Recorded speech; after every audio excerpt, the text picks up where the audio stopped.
Assalamualaikum warahmatullahi wabarakatuh. Waalaikumsalam.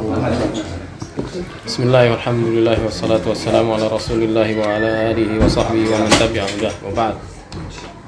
Kita lanjutkan langsung berarti ya. Terakhir kita membahas tentang pembagian tema-tema taharah ya, menjadi ini yang ada sebutannya oleh penulis maqasidut taharah, wasailuha, wasailut taharah. Kemudian ada lagi satu lagi wasailut taharah. Itu terakhirnya.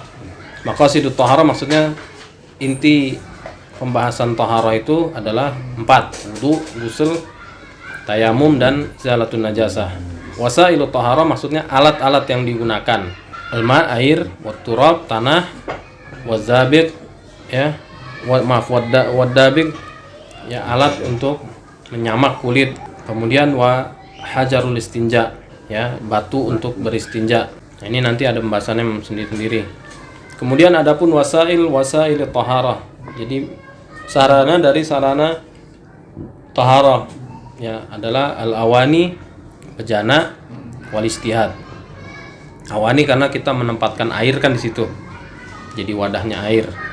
Nah, nanti ada pembahasan sendiri tentang ya bejana itu.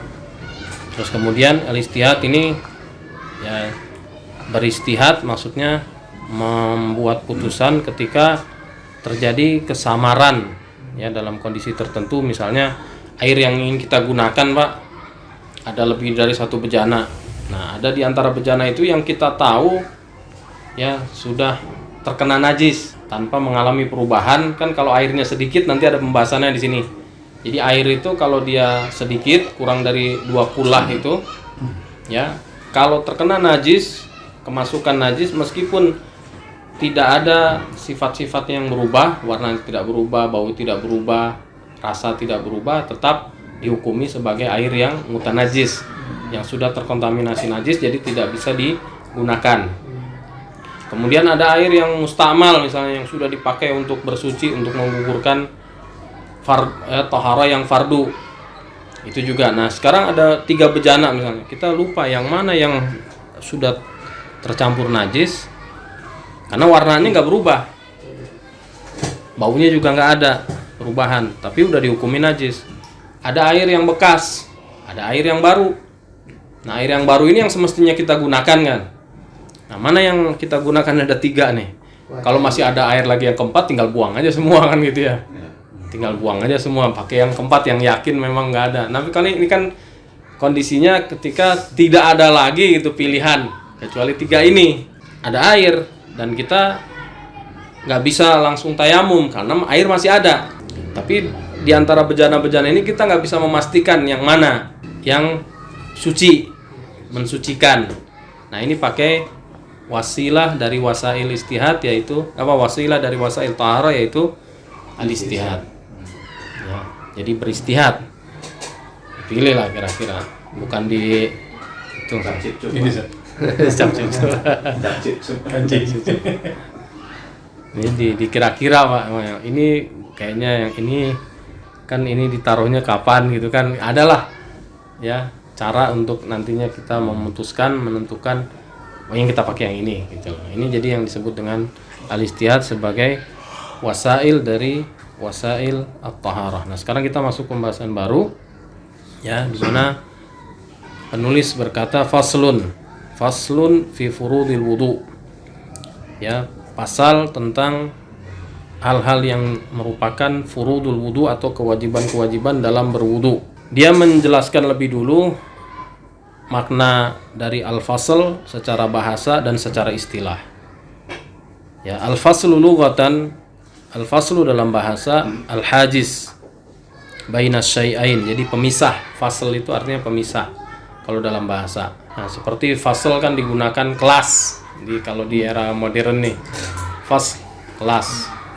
Karena memisahkan antara siswa yang ditempatkan di dalamnya dengan siswa yang ditempatkan di tempat lainnya. Jadi secara bahasa fasl itu artinya pemisah antara 2 hal. Wastilahan, dan dalam istilah ya, ismun li alfazin makhsusatin dalatin ala ma'anin makhsusah mustamilatin ala furu'in wa masaila ghaliban. Jadi fasal itu nama yang digunakan untuk menunjuk atau untuk lafal-lafal tertentu yang menunjuk makna-makna yang khusus. Dan umumnya pasal itu, sebuah pasal itu mencakup ya beberapa furu, sub-sub jadi pembahasan, dan masail.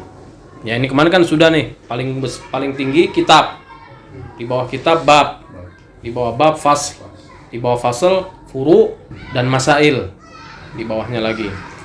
Tapi ini ghaliban, sekali lagi, kadang ada kitab bab nggak ada pasal, langsung masail.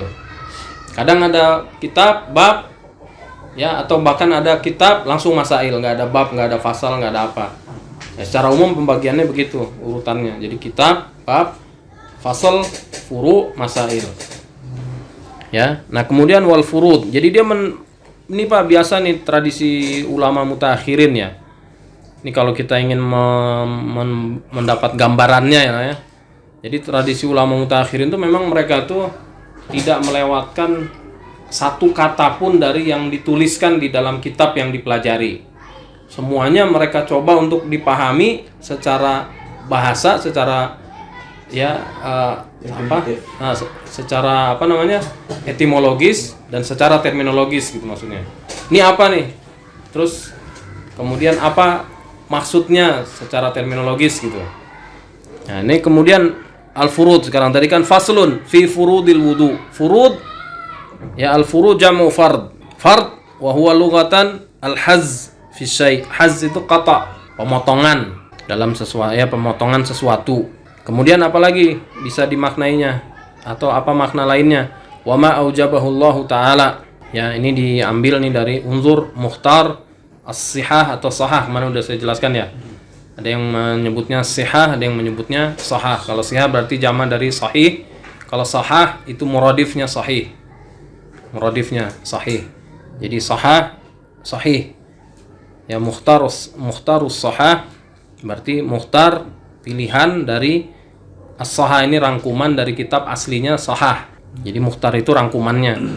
Nah, kita juga Pak menangkap gambaran di sini pengutipan yang sangat banyak lah dari sangat banyak referensi ya. Ya meskipun di sini mukhtar sahahnya nggak ditulis di jilid berapa, di halaman berapa gitu kan. Tapi kita bisa nanti mengecek lah kan, meng-cross check lagi benar nggak itu di sana ada penjelasan seperti ini. Nah, kemudian dalam istilah ma talabahu syari'u talaban jaziman. Ya, kalau dalam istilah ya, dan ini sesuai dengan cara mendefinisikan yang tepat menurut kalangan ulama, khususnya kalangan ulama mutakhirin. Jadi menggunakan definisi yang sesuai dengan hakikat dari sesuatu yang didefinisikan. Ya, jadi yang disebut dengan fard atau wajib itu biasa kita sebutnya adalah apa yang dituntut oleh syari'. Syari' ini di sini maksudnya Allah dan Rasul alaihi salatu wassalam. Ya, syari' itu yang menetapkan syariat. Ya, disebut syari'. Apa yang dituntut oleh asy-syari' dengan bentuk tuntutan yang kuat gitu, yang pasti. Maksudnya yang dituntut untuk dilakukan ya, dengan bentuk tuntutan yang jazim, yang pasti, yang kuat. Nah, jadi kan bisa talaban ghaira jazim, dituntut tapi tidak tegas. Nah, ini berarti nanti mandub, itu loh mandub. Jadi mandub dan wajib sama-sama diperintahkan. Ya, sama-sama berupa perintah dari Allah. Tapi kalau yang fard itu perintahnya perintah yang sifatnya jazim, tegas gitu, harus dilakukan. Kalau yang mandub atau mustahab atau sunnah utama dilakukan. Jadi talab juga sama tapi tidak jazim. Nah, ini pendefinisian yang sesuai dengan hakikatnya.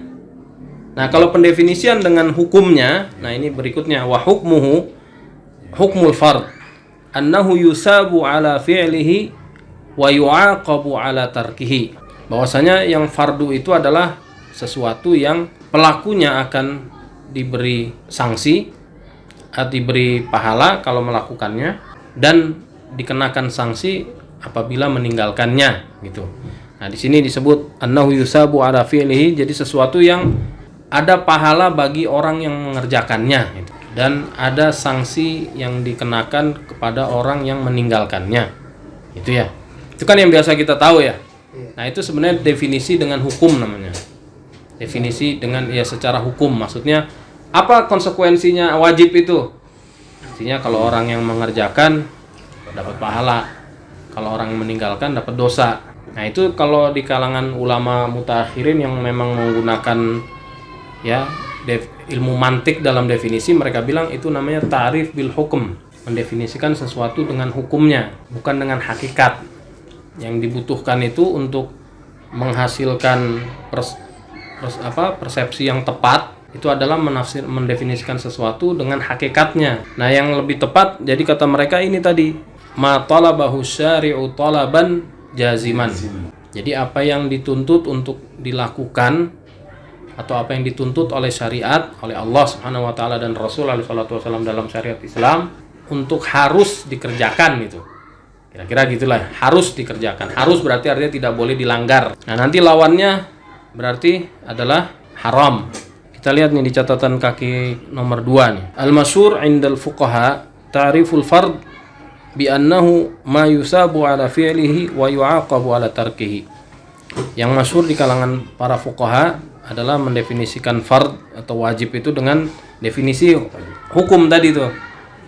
Ya, definisi dari sisi hukumnya. Wa huwa yubayyinu fil haqiqati khasa'isal fard.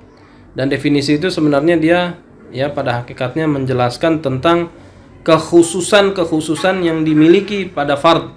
Jadi di antara kekhususannya gitu, konsekuensinya lah gitu ya, kurang lebih.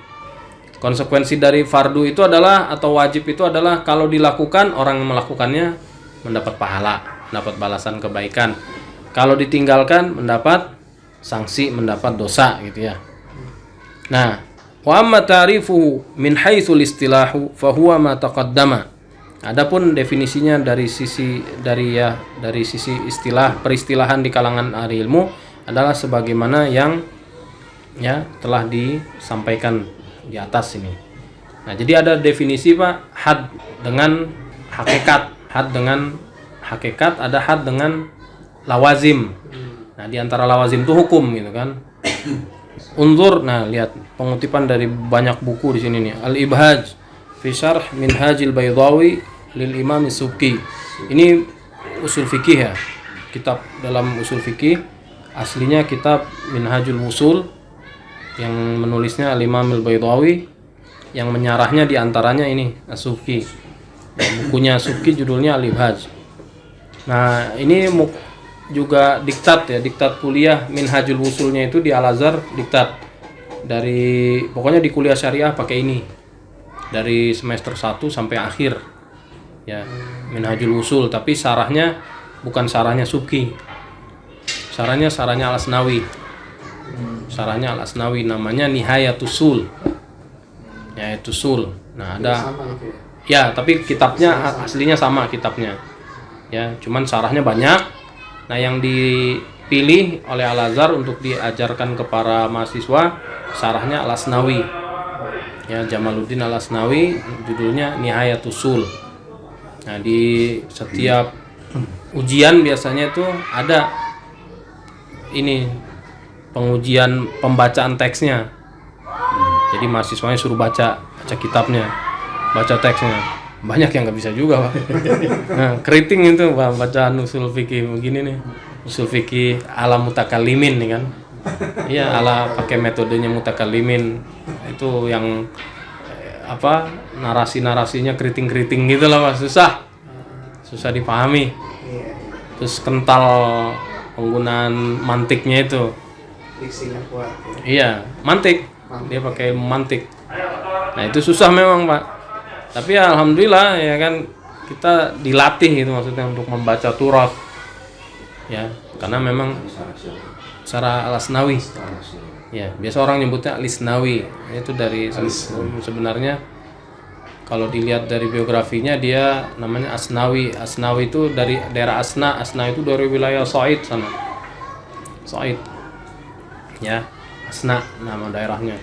Baik, kita lanjut. Wa yuradiful fardha min haitsu ta'riful istilahi Ya, di antara sinonimnya fard ya secara istilah ar-rukn wal wajib. Maksudnya di sini nih di bahasan ini ya, furudul wudu, furud jamak dari fard.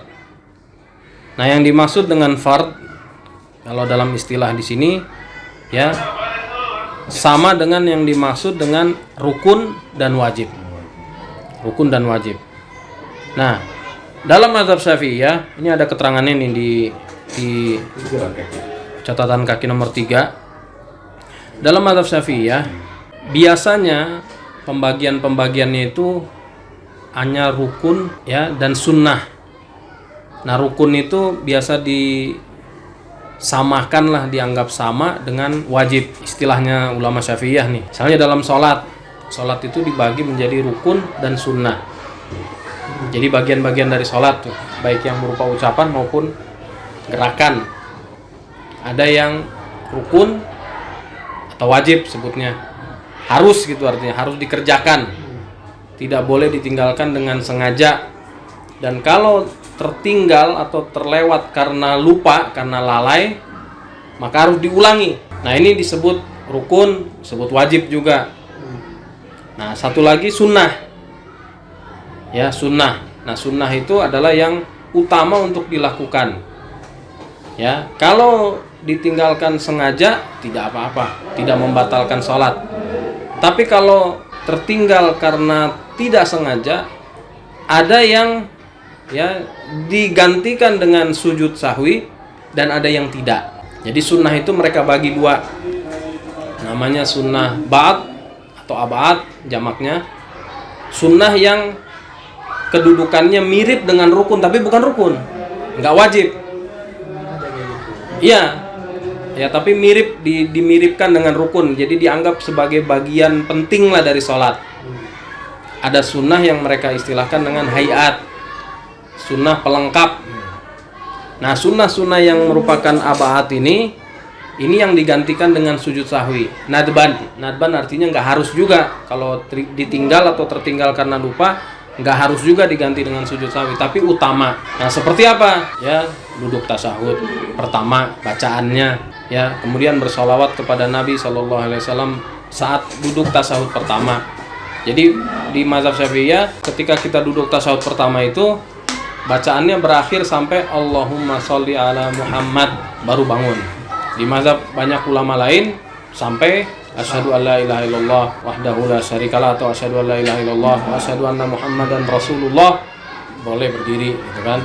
Nah, di mazhab Syafi'iyah kalau antum berdiri tanpa bersolawat sah sholat antum. Tapi utama kalau memang lupa gitu baca sholawatnya untuk digantikan di akhir sholat dengan sujud sahwi. Nah, yang hayat seperti apa? Misalnya takbirat al-intiqal, takbir perpindahan. Lupa takbir nih mau ruku, nggak dibaca, nggak dibunyikan, nggak dilafalkan, langsung aja sah sholat kita. Dan nggak boleh ganti dengan sujud sahwi, nggak boleh, karena dia sunnah pelengkap, istilahnya hayat. Nah, jadi intinya gini yang disampaikan, ada yang namanya rukun atau wajib, seperti takbiratul ihram yang berupa ucapan takbiratul ihram itu ucapan Allahu Akbar. Di mazhab Syafi'i juga disahkan kalau orang mengucapkannya Allahul Akbar. Imam Syafi'i di al-umnya menjelaskan tuh boleh mengucapkan Allahu Akbar, dan kalau mengucapkan Allahul Akbar juga disahkan.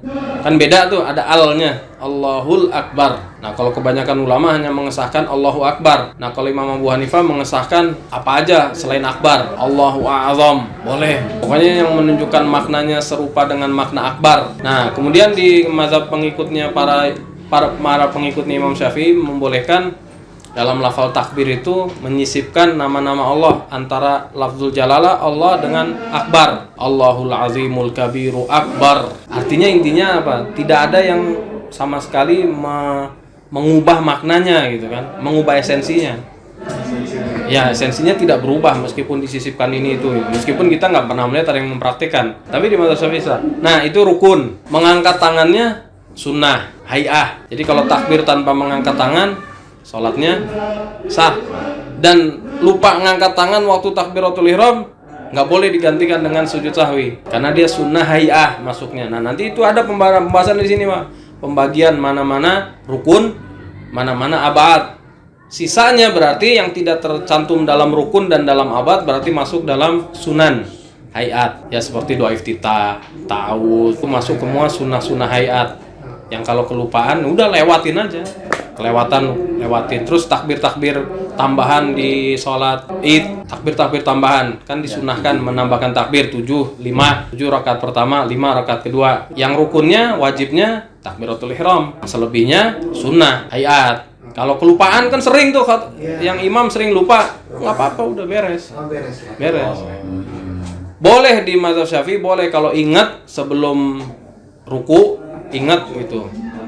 Ya ditambahin, nanti diulang lagi Fatihahnya. Kan dia kan takbir dulu kan baru Fatihah kan? Ya kan takbir dulu kan urutannya kan takbiratul ihram, terus baca iftitah, takbir lagi, baru selesai baca Al-Fatihah. Nah, kalau misalnya dia lupa nih waktu takbiratul ihram langsung iftitah langsung Fatihah, kan sering tuh begitu.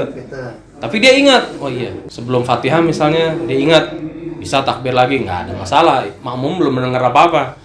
Nah, tapi kalau dia udah baca Fatihah baru ingat, boleh juga dalam salah satu wajah di mazhab Syafi'iyah, boleh juga dia ulang lagi takbir-takbir nanti Fatihahnya dia ulang. Jadi kan dia ulang lagi karena Fatihahnya itu dia baca bukan pada tempat yang semestinya kan. Nah, cuman kan persoalan teknisnya ini adalah ya membingungkan makmum. Makanya mendingan ikut wajah yang udah lewatin aja. Iya. Makmum kan biasanya juga resah Pak, ketika imamnya lupa takbir tambahan kan makmum ngira kan ini kan sunnahnya sholat id gitu kan, atau paling tidak ini kan bentuk kaifiatnya sholat id kan udah tahu kita biasa tiap tahun gitu kan, meskipun kadang lupa juga karena setahun kan gitu. Tapi kan kalau yang ingat kan, atau imamnya di awal takbir, rakaat kedua nggak takbir tambahan, ini gimana ya sholatnya kan gitu. Sunnah lagi. Iya, apa enggak orang mungkin mengira itu harus. Iya, sunnahnya sunnah harus. Nah, terus imamnya juga kadang kan oh iya, lupa. Udah ingat nih. Terus dia ulang. Nah, nanti malah menimbulkan masalah di makmum. Dia udah selesai Fatihah, mau ruku dia takbir. Oh iya. Ya kan? Makmumnya ngira ruku. Allahu Akbar, makmumnya ruku. Itu masih penting. Kalau itu mau salam. Kalau mau salam udah enggak. Enggak bisa. Kalau masih berdiri. Udah mau salam dia baru ingat, dia berdiri takbir enggak apa-apa. Nggak boleh. Batal sholatnya kalau begitu. Iya. Kalau hayat nggak boleh diulang, Mak. Udah kejauhan. Oh, kejauhan. Iya. Masih berdiri. Nah, jadi intinya begini, pembagiannya itu wajib atau rukun dan sunnah. Wajib atau rukun dalam bab-bab sholat, wudu, dan yang lain-lain itu dianggap sama. Jadi furudul wudu itu wajib-wajib dalam wudu, rukun-rukun wudu sama, kecuali satu bab di bab haji di mazhab Syafi'i. Dibedakan antara rukun dengan wajib. Antara rukun dengan wajib dibedakan. Rukun itu yang tidak boleh ditinggalkan sama sekali. Kalau ditinggalkan berarti batal hajinya, rusak hajinya. Kalau wajib, kalau ditinggalkan ya hajinya tetap sah, tetapi digantikan dengan dam, ya dam, bayar dam, itu berarti nyembelih hewan sebagai gantinya. Ya, nah itu nanti di bahasan akhir di haji, kan paling akhir sebelum buyuk haji. Di antara rukun itu misalnya apa? Ihram. Ihram itu niat hati untuk melakukan manasik haji. Kemudian apa lagi? Wukuf di Arafah. Nah, di antara wajib apa? Dalam mazhab Syafi'i dan mazhab Jumhur, di antara wajib ihram dari mikot, itu wajib. Jadi nggak boleh melewati mikot tanpa niat ihram. Terus kemudian apa lagi? Mabit di Muzdalifah. Nginap di Muzdalifah itu setelah dari Arafah, kita akan bertolak ke Muzdalifah menginap di sana. Itu wajib. Kalau orang nggak melakukan, hajinya sah, tapi kena dam. Nah, ini di mazhab Syafi'i ini memang ya sudah dibakukan oleh mereka di mazhab Syafi'i begini.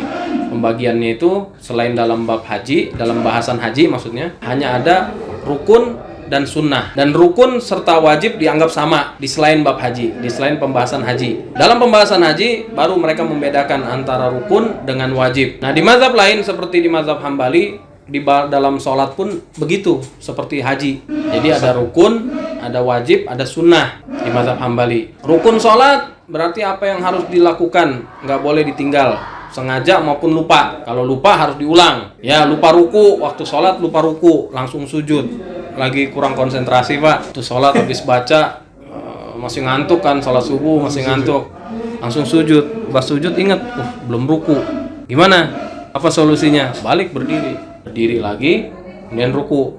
Kemudian lakukan semua yang setelahnya. Karena sujud kita tadi itu bukan kita lakukan pada tempat yang semestinya. Ya, berarti nggak dianggap, nggak diperhitungkan gitu. Harus kembali lagi balik berdiri untuk ruku. Karena itu rukun. Ya, sama di mazhab Syafi'i sama. Sujud sawi nggak terakhir?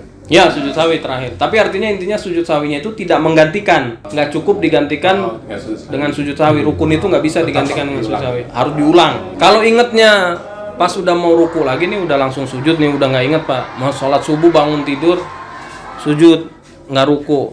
Berdiri lagi ke rakaat kedua. Pas mau ruku inget tuh, tadi rakaat pertama nggak ruku. Berarti batal rakaat yang tadi. Rakaat yang ini dihitung sebagai rakaat pertama. Iya, karena udah nggak mungkin kita mau ruku saat itu.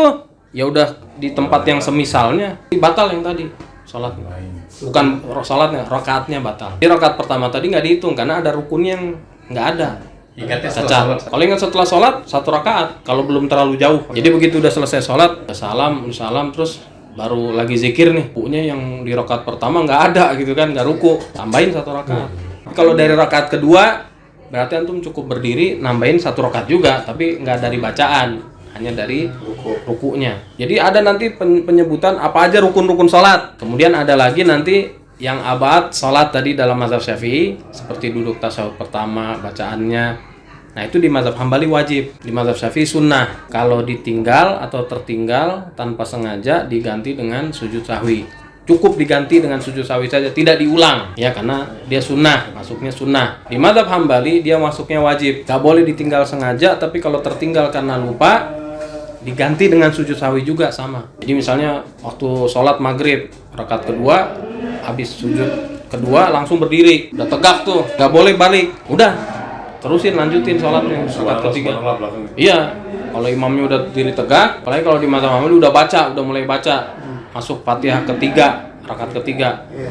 Makmum di belakang kan masih pada duduk tuh, subhanallah, tapi imam udah berdiri tegak, udah mulai baca lagi, sudah nggak boleh balik duduk, karena dia sudah berdiri berarti dia sudah mulai rukun, mulai melakukan rukun. Kedudukan rukun lebih tinggi daripada wajib, jadi dia nggak boleh meninggalkan rukun demi yang wajib, karena rukun lebih tinggi. Yang duduk tadi kan wajib, di bawahnya, kedudukannya di bawahnya. Iya, jadi dia harus tetap berdiri. Udah lanjutin, biar makmumnya pada ikut berdiri. Makmum harus ikut imam, berdiri. Dan boleh aja kalau bertasbih makmum boleh aja. Itu sah di hadis Nabi SAW ketika beliau lupa duduk tasyahud pertama, beliau langsung berdiri, makmumnya mengingatkan. Tapi beliau tidak bergerak, artinya tetap pada posisi berdiri, melanjutkan. Baru di akhir sholat sujud sahwi sebelum salam. Kalau imamnya dia udah terlanjur berdiri, makmumnya subhanallah, terus imamnya turun. Kalau imamnya nggak ngerti nggak apa-apa, tapi kalau imamnya tahu batal sholatnya. Tapi nggak sujud sahwi juga. Nggak sujud sahwi juga gimana? Di akhir sholat. Iya, itu dengan dia balik aja batal sholatnya. Batal sholatnya imam. Dengan dia kembali kalau dia tahu ya. Kalau dia nggak tahu, sholatnya nggak batal. Nggak sujud sahwi sunnah. Sujud sahwi sunnah dalam mazhab Syafi'i. Dalam mazhab Hambali juga sunnah. Makmum yang tahu aja wajib sujud sahwi. Kalau makmum boleh, kalau imamnya tidak sujud sahwi boleh sujud sahwi setelah sunnah juga. Nah itu repotnya Pak. Ya masalahnya apa?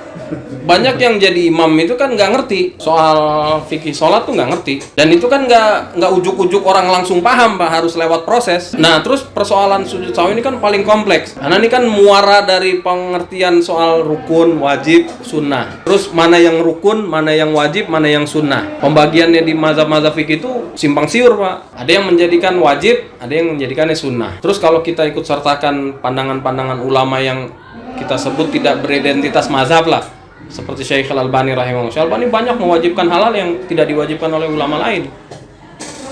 Ya seperti misalnya beliau mewajibkan kalau turun sujud harus tangan duluan, harus. Kalau ulama mengutip Ibnu Taimiyah yang sekaliber-kaliber itu yang mengutip, ulama hanya berselisih tentang mana yang didahulukan ketika sujud sebatas afdoliyahnya. Jadi mendahulukan lutut atau tangan dua-duanya sah sujudnya dan tidak dosa. Hanya saja ya mereka berselisih mana yang lebih afdol gitu kan. Kalangan bilang lutut, mazhab dari 4 itu 3 tuh. Hanafi, Syafi'i, Hambali bilang lutut karena lutut lebih dekat posisinya dengan iya, Hanafi lutut. Nah, Maliki baru mendahulukan tangan. Dilihat ke atas, sahabat memang juga terjadi perselisihan antara Umar dengan Abdullah ibnu Umar. Ibnu Umar diriwayatkan di Sahih Bukhari, ya, dahulukan tangan. Itu rujukannya Maliki. Umar ibnu Khattab mendahulukan lutut. Nah, dari situ makanya sekalangan banyak ulama seperti Ibnu Taimiyah menyimpulkan. Jadi nizaknya itu atau perselisihan di kalangan ulama sebatas afdoliyahnya. Nah, Syekh Al-Albani rahimahullah mengikuti Ibnu Hazm sebelumnya, melihat hadis Nabi SAW yang melarang kan, idza sajada ahadukum, kalau seorang dari kalian sujud, fala yabruk kama yabrukul bair, jangan jatuh tersungkurnya itu seperti onta, ya kan, larangan menyerupai onta. Falyadha yadaihi qabla rukbatih, hendaknya dia mendahulukan kedua tangannya dari lututnya. Perintah dipahami harus, wajib, berwajibkan. Nah, kita nggak tahu konsekuensi pendapat Syekh Albani ini rahimahullah, apakah kalau orang yang sengaja mendahulukan lututnya batalkah atau dosa saja, terus harus sujud sahwi atau gimana, nggak tahu. Karena hanya sebatas itu beliau menguraikan. Nah, kalau di mazhab fikih ini pandangan itu disampaikan, disimpulkan, dan juga diurai lanjutannya. Kayak tadi kan yang dijelaskan tuh. Jadi duduk tasyahud pertama apa hukumnya? Mazhab Syafi'i bilang sunnah. Kalau ditinggal sengaja gimana? Boleh, tapi nanti diganti dengan sujud sahwi. Kalau ketinggalan lupa gimana? Ya diganti dengan sujud sahwi. Kan gitu. Jadi ada pendapat tentang masalah yang merupakan turunannya, gitu loh. Karena kalau pendapat-pendapat ulama yang tidak beridentitas mazhab ini sulit Pak dilacak. Gimana? Kalau kita tanya ke murid-muridnya, belum tentu murid-muridnya juga bisa memastikan. Nah, jadi sering saya ingatkan juga ya pada para pengurus masjid itu, imam rawatib itu kriterianya simpel aja, 2 aja Pak. Bacaannya benar, nggak harus merdu. Orang nyari merdu. Bacaannya benar, ya, meskipun nggak merdu lah gitu, nggak berlanggam. Ini merdunya bonus gitu ya. Ya merdunya bonus. Kalau memang suaranya Allah kasih gift, dia kan suaranya bagus, ya nadanya enak, bonus. Kedua, nah ini yang jarang nih. Ya jarang ada fikih sholat. Fikih sholat ini nggak bisa anak pesantren tahfidz Quran Pak ujuk-ujuk ngerti, nggak bisa. Dia ngerti sebatas bagaimana cara pelaksanaan sholat yang formal, yang dia lakukan secara rutin. Tapi seluk-beluk sholat, kalau dia salah ini itu gimana melakukan recovery-nya dia nggak tahu. Mana rukun, mana. Iya, mana rukunnya? Banyak anak pondok tanya, "Antum kenapa baca Fatihahnya nggak dijaharkan basmalahnya?" Nggak tahu, ustadznya gitu ngajarinnya. Nggak, ikut-ikutan aja. Bahkan yang tua-tua juga begitu, yang suka jadi imam. Umumnya begitu. Nah, itu yang hilang dari masyarakat kita. Karena orang nggak mau lewat proses, maunya instan cepet gitu kan. Apalagi ya saya sayangkan kadang-kadang di masjid-masjid yang katanya masjid sunnah pun begitu Pak. Jadi dipilih orang yang bacaannya bagus, anak pondok tahfidz, umurnya masih muda, belum melewati proses untuk mempelajari fikih sholat, nggak ngerti dia. Nah, harusnya itu ada. Nah, terus ulama kan ya seperti Imam Syafi'i justru lebih memprioritaskan orang yang fakih daripada yang bacaannya bagus. Kenapa? Orang yang bacaannya bagus banyak Pak. Ya, bacaan bagus itu artinya benar, secara tajwid benar, nggak melakukan kesalahan yang jali, nggak melakukan kesalahan yang fatal, yang mengubah makna atau menghilangkan makna. Nah, tapi orang yang mengerti fikih sholat itu langka, ya langka. Jadi Imam Syafi'i lebih mendahulukan kalau ada nih sama-sama bacaannya benar, yang satu lebih afqah, itu yang didahulukan. Nah, kalau kita sekarang enggak, nyarinya yang ini, alasannya supaya jamaah nggak ngantuk. Tapi kalau salah biasanya ini gaduh Pak masjid. Iya, di Mesir pun banyak begitu imam. Dari dulu pengalaman saya begitu. Yang paling banyak terjadi ketika imam itu nambah gerakan. Jadi udah isya nih 4 rakaat, sujud kedua dia bangun lagi ke rakaat kelima. Makmum kan pada duduk subhanallah. Di makmum juga bingung sebenarnya kan, ya biasanya yang ditunjuk jadi imam kan yang di kalangan para jamaah itu dianggap paling ngerti lah kan gitu. Ya enggak, yang ditunjuk maju, dipercayakan memimpin ya yang paling ngerti kan. Jadi makmum juga ragu-ragu sebenarnya dengan ya berdirinya imam nih, gimana sih penyikapannya. Subhanallah, imamnya nggak bergeming, tetap berdiri. Imam dalam benaknya, saya udah terlanjur berdiri seperti rakaat kedua tadi, nggak boleh balik dong gitu kan. Padahal ini beda. Kalau yang tadi yang tertinggal kan wajib atau sunnah, yaitu duduk tasyahud dan bacaannya. Kalau ini nambah, sholatnya udah selesai, udah lengkap, dan dia pun tahu sebenarnya ini kalau udah diberi tasbih subhanallah kan dia tahu berarti, oh berarti saya nih lebih nih. Tapi dia ketakutan, ada rasa takut, saya nggak boleh balik nih, udah udah terlanjur berdiri. Nah makmum juga ragu-ragu nih gimana ya, imamnya nggak bergeming, tetap berdiri. Akhirnya pada berdiri semasjid semua pada ngikutin, jadi sholatnya 5. Ini sering terjadi Pak. Nah dalam hal ini sebenarnya ya dalam pendapat kebanyakan ulama lah ya, selain ulama yang nanti saya jelasin ya, di mazhab Syafi'i, mazhab Hambali, mazhab Maliki, imam kalau sudah sholatnya selesai sempurna terus dia menambahkan gerakan tanpa sengaja, harusnya dia harus balik ketika apalagi udah diingatkan, apalagi yang mengingatkan jumlahnya banyak. Makmum yang yakin bahwa imamnya keliru nggak boleh ikut, nunggu imamnya kembali atau memisahkan diri dari sholat imam, merampungkan sendiri. Intinya makmum tahu imam salah kan, ini salah, meyakinkan salah ini salah gerakannya secara meyakinkan. Kecuali makmum yang datang masbuk, makmum datang rakaat ketiga nggak tahu imam berdiri, pikir ini memang rakaatnya imam yang benar gitu kan, diikutin. Terus pada tasbih subhanallah, makmum yang masbuk nggak ngerti ini salahnya di mana sih, nggak ngerti juga gitu kan, atau memang nggak ngerti hukum. Imam berdiri, saya harus ikut imam dalam keadaan apapun. Ya udah dia tetap berdiri ikut, nggak apa-apa. Tapi makmum yang tahu persis ya berapa bilangan sholat imam, tahu hukumnya, nggak boleh ikut. Pilihannya antara menunggu imam sampai kembali, biarkan imam dengan keyakinannya kita ikut imam supaya sholat kita berakhir bersama dengan imam gitu kan, dalam mengikuti imam, atau memisahkan diri dari imam. Nah banyak sering terjadi begitu Pak, dengan dugaan tadi ini seperti halnya kejadian yang kalau terjadi pada rakaat kedua tadi, lupa duduk tasyahud, dikira sama. Disamakan. Ya dikira sama, disamakan. Nah, itu sering terjadi Pak. Di Mesir itu berapa kali saya ngalamin, nggak pernah ada yang tahu. Terus kita yang mufaraqah imam, saya ngerampungkan sendiri. Jadi di bab haji di mazhab Syafi'iyah dibedakan antara fardu dengan ya wajib, antara rukun dengan wajib. Ada yang masuk rukun itu artinya ya seperti hal-hal yang tidak boleh ditinggalkan, seperti tadi ihram. Nggak boleh orang melakukan manasik tanpa niat di hati. Wukuf.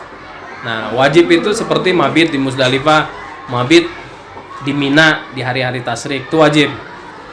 Itu ya, melontar jamarat itu wajib. Nah tawaf sa'i masuk rukun, tawaf wada masuk wajib. Ada nanti di belakang, antum cari aja nanti. Ada di sini. Nah itu dibedakan. Jadi ada 3. Nah ada sunnah banyak ya. Fa yufarraqu fihi bainal fardi wal wajibi kama sayati bayanuhu wa sa'adhkuru fihi insyaallah anna bainar rukni wal wajibil umum wal khusus al mutlaq. Al umum wal khusus mutlak maksudnya jadi setiap rukun itu wajib, lianna kulla ruknin wajib wa laisa kullu wajibin ruknan. Jadi kalau umum khusus mutlaknya ada 2 hal. Yang satu lebih umum dari yang satu. Kemarin seperti nabi dan rasul tuh. Setiap rasul nabi setiap nabi belum tentu rasul.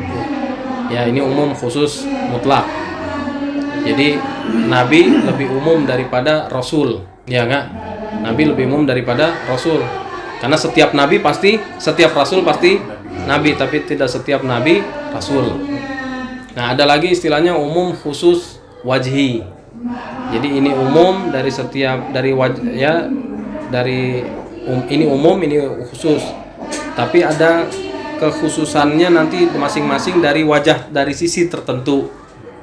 Nah, itu nanti kita bahas di tempat lain insyaallah. Li'annal wajiba qad la yakunu ruknan bi an yakuna syartan. Nah, karena wajib bisa juga bukan rukun tapi syarat.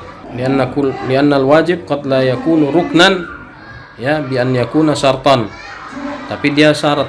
Jadi syarat juga intinya kan harus lah. Wajib itu atau fard itu adalah apa-apa yang harus dikerjakan. Nah, tapi kalau dibedakan dari sisi istilah nanti bisa syarat juga begitu kan gitu. Nah, kalau syarat itu bedanya kan dengan rukun. Syarat itu sudah harus terpenuhi dari sebelum kegiatannya dimulai. Seperti syarat sholat, ya wudu harus ada dari sebelum sholat. Terus kemudian menghadap kiblat, terus kemudian bersih badannya dari najis, tempat sholatnya, pakaiannya, itu syarat. Ya, masuk waktu itu syarat. Udah harus ada sebelum sholat dimulai. Nah, rukun itu yang termasuk bagian dari sholat. Nah, nanti juga kita ketahui mazhab Syafi'i itu memasukkan niat sholat ke dalam rukun. Sementara di mazhab-mazhab lain, dan itu juga ada pendapat di mazhab Syafi'i juga, niat itu masuk syarat. Karena niat itu sudah harus ada dari sebelum sholat dimulai. Di mazhab lain, di mazhab Syafi'i yang utama, niat itu diadakan, diwujudkan saat ya awal pertama kali sholat dimulai. Jadi berbarengan dengan takbiratul ihram. Itu rumit itu yang bikin orang was-was itu. Harus bareng. Apalagi kalau dilafalkan lebih susah itu. Oh, Akbar. Jadi lupa. Apa jadi nggak jadi? Yang repot kalau jadi imam. Nah, kita lanjut sedikit lagi. Nah, ini istilah-istilah ini, Pak, memang dia penting gitu karena ini di apa masa perjalanan mazhab fikih ya, bukan hanya mazhab Syafi'i ini saja. Ini kan sudah mengalami era memasuki era pembakuan lah. Jadi memang dia nggak bisa diterabas gitu aja, nggak bisa dibongkar begitu aja, Pak. Ini udah baku dia istilah-istilah ini. Jadi di mazhab Syafi'i ini baku bahwa kalau di selain haji pembagiannya wajib atau fard dengan sunnah. Kalau di haji ada fard, ada wajib, ada sunnah. Tuh. Di mazhab lain, ya serahkan ke mazhab lain. Di mazhab Hambali tadi wajib fardu atau rukun, wajib, sunnah itu ada di mazhab di bahasan sholat juga. Cuma tinggal kita perlu memahami aja gitu. Kalau di hakikatnya yang diwajibkan dalam mazhab Hambali itu mirip dengan yang sunnah tadi dalam mazhab Syafi'i. Mirip, nggak persis sama, tapi mirip. Nah di sini pakai sulitnya seorang yang menekuni bidang fikih ini, ya sudah ada penempatannya masing-masing, istilah-istilah pun sudah baku, udah segala macam, itu. Jadi nggak mudah memang. Ya kita lanjut. Wasayatil kalam an dzalika indal kalami an arkanil hajj. Ya nanti pembahasannya lebih banyak. Nah, wal wudu lughatan ismun li ghasli ba'dil a'dha. Wudu dalam bahasa nama untuk ya sebutan untuk pencucian beberapa anggota tubuh. Ma'khudhun minal wada'ah. Diambil asal usulnya dari kata al-wada'ah. Wa hiyal husnu wal jamal. Al-wada'ah itu artinya keindahan, ya kecantikan, ya keindahan lah ya. Ya, kebersihan juga. Wa syar'an, ya dalam syariat. Nah, ini kalau definisi syar'an ini, Pak, dalam syariat. Tapi kan sebenarnya nggak ada yang mendefinisikan apa waktu atau tidak ada Nabi mendefinisikan kan.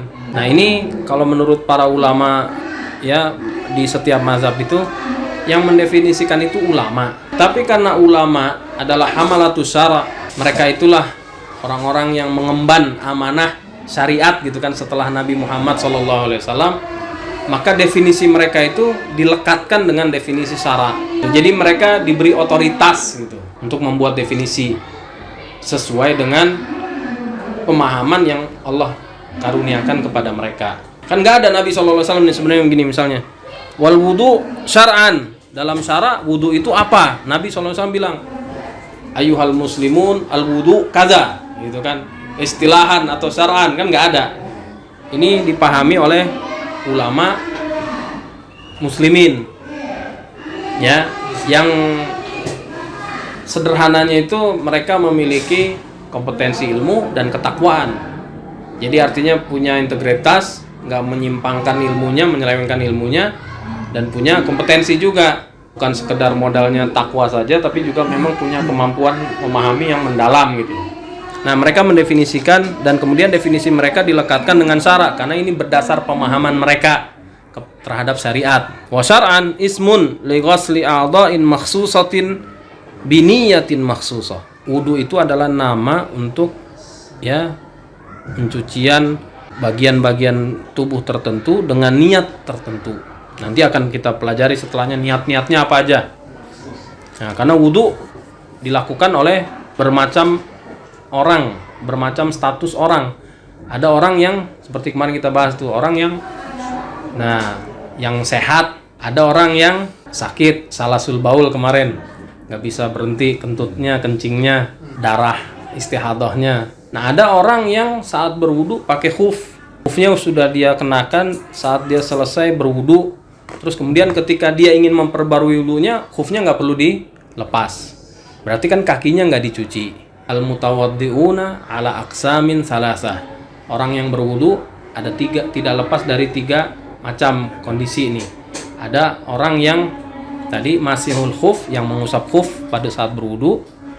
Ada orang yang punya hadas daim, punya hadas yang terus menerus. Ada orang yang selain mereka berdua, yang normal lah gitu, yang sehat.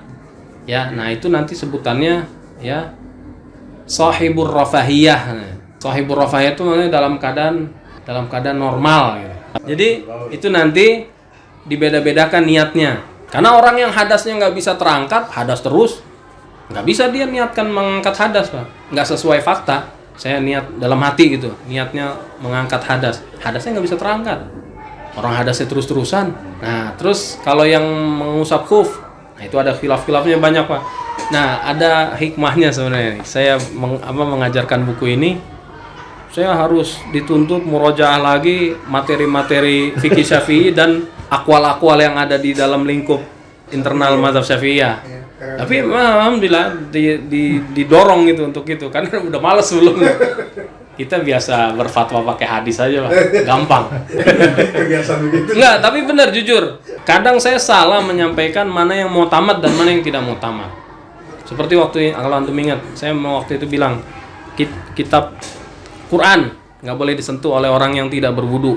Saya bilang kalau misalnya pinggirnya atau sampulnya boleh, itu nggak mau tamat ternyata.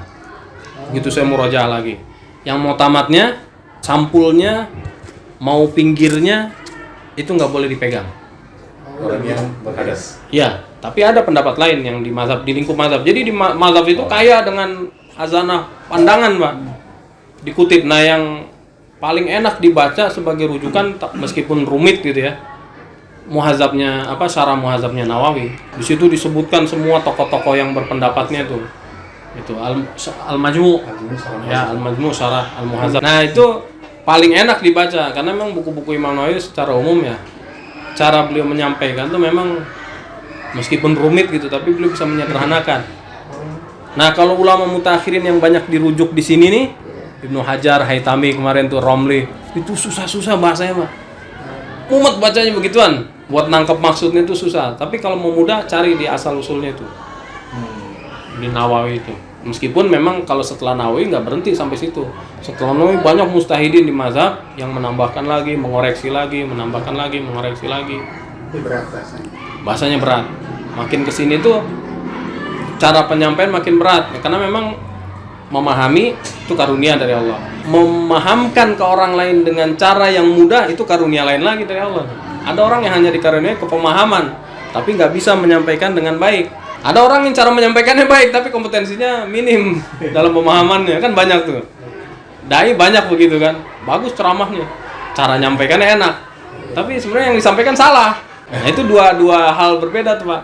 Masuk ke dalam apa kemarin, nikmat-nikmat Allah kemarin tuh. Apa yang kemarin di awal di hamdalah tuh, zawahir sama bawatin atau sebut daqaiq, nikmat iman, terus nikmat tambahan iman kan gitu.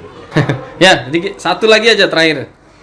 Walaisal wudu'u min khususiyati hadhil ummati balil khassu biha al-kaifiyatu al-makhsusatu awil ghurrati wat tahjil. Apakah wudu merupakan kekhususan umat Nabi Muhammad SAW atau sudah dikenal oleh para nabi-nabi terdahulu? Ya, dijawab secara ringkas. Di sini ada wacana gitu, ada wacana diperselisihkan di kalangan ahli ilmu. Tapi ada sebagian hadis-hadis Nabi SAW yang di situ bunyi redaksinya haza wudu'i wa wudu'i al-anbiya'i qabli. Ini wuduku dan wudu para nabi sebelumku gitu kan. Nah, jadi mengesankan bahwa wudu ini memang sudah ada, sudah dikenal oleh nabi-nabi sebelumnya. Kalau sholat jelas, sholat kan ada di Nabi Isa juga kan, wa awsani bis salati waz zakati kan gitu. Ada sholat, cuman mungkin kaifiatnya berbeda, ya ketentuan-ketentuannya berbeda. di sini dijawab wacana tadi itu dengan ungkapan wudu bukan termasuk kekhususan umat Nabi Muhammad SAW, umat Islam, umatnya Nabi Muhammad SAW. Tapi yang merupakan kekhususannya hanyalah kaifiatnya. Jadi kan intinya Pak, semua Nabi dan Rasul diutus oleh Allah untuk membawa ajaran tauhid. Jadi inti ajaran tauhid sama, mengesahkan Allah. Kemudian setiap Nabi dan Rasul diutus untuk mengajak umatnya untuk patuh dan tunduk kepada Allah dan patuh dan tunduk kepada para Rasul yang diutus itu. Dalam pelaksanaan syariat itu berbeda-beda. Jadi inti ajarannya sama, tapi caranya untuk menyampaikan kepada Allah berbeda-beda. Nah, termasuk ibadah-ibadah yang sama dalam sejumlah syariat.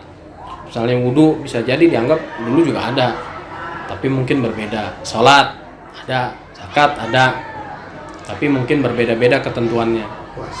Puasa kan juga gitu kan, kama kutiba alal ladzina min qablikum, tapi beda-beda ketentuannya. Waktu dimulainya, waktu berakhirnya, kemudian bulan-bulannya gitu kan, berapa jumlah bilangannya dalam 1 tahun kan gitu. Jadi ada kesamaan-kesamaan dalam keumuman syariatnya saja gitu, dalam syariatnya secara global, tapi kaifiatnya, ketentuan-ketentuannya mungkin berbeda-beda. Nah, wudu termasuk yang demikian. Nah, kaifiatnya yang khusus, wudu kita itu beda dengan wudu nabi-nabi terdahulu, atau bisa juga yang dibedakan yang merupakan keistimewaan umat Nabi Muhammad SAW ini adalah al-ghurrah wa tahjil. Ghurrah tahjil itu artinya, ya kalau secara bahasa ghurrah itu artinya cahaya. Memanjang. Ya, cahaya putih di wajah. Tahjil itu cahaya putih di tangan dan kaki. Nah, Nabi SAW membedakan umatnya nanti di akhirat dengan itu. Ya, dalam hadis kan, di hadis Abi Hurairah di Sahih Al-Bukhari dan Muslim, inna ummati yud'auna yaumal qiyamati ghurran muhajjalin min asaril wudu.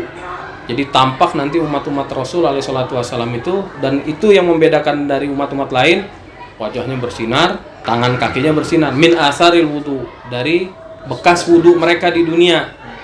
Yang nggak pernah wudu berarti gelap. Ini bersinar. Nah, asalnya itu dia ghurrah tahjil itu cahaya warna putih sebenarnya asalnya. Pada hewan seperti kuda gitu kan. Ya, putih. Kemudian ada tambahan di redaksi hadisnya kan, faman arada an yutila ghurratahu falyaf'al.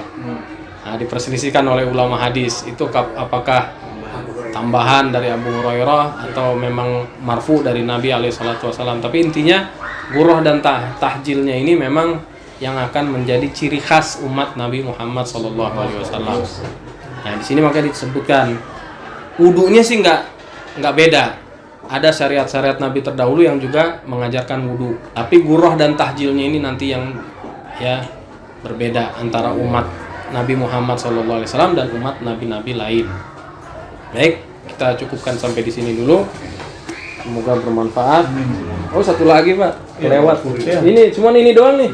Tanggung maksudnya. Wa furidul wudu ma'as salati lailatal Isra. Wudu baru diwajibkan bersama dengan kewajiban salat pada malam Al-Isra dan Mi'raj. Ya, ini pendapat lah di kalangan ulama. Ada juga yang berpendapat bahwa Nabi SAW setiap kali salat itu dari awal, salat kan sudah mulai dikerjakan oleh Nabi SAW dari sebelum malam Isra dan Mi'raj. Dan Nabi tidak pernah diketahui sholat tanpa berwudu. Nah, ini di sini ini jawaban ringkas juga. Bisa jadi memang Nabi SAW sholat tanpa tidak pernah tanpa wudu. Tapi belum diwajibkan bagi umatnya. Nah, umatnya baru diberi kewajiban wudu saat diwajibkannya sholat 5 waktu. Itu di malam Isra dan Mi'raj, berarti sekitar 1 tahun atau 2 tahun sebelum hijrah. Yang lebih 1 tahun atau 2 tahun sebelum hijrah. Ya, sekitar tahun ke-10 atau 11 kenabian sebelum hijrah ke Madinah. Baik. Subhanakallahumma wa bihamdika asyhadu an la ilaha illa anta astaghfiruka wa atubu ilaik. Wassalamualaikum warahmatullahi wabarakatuh.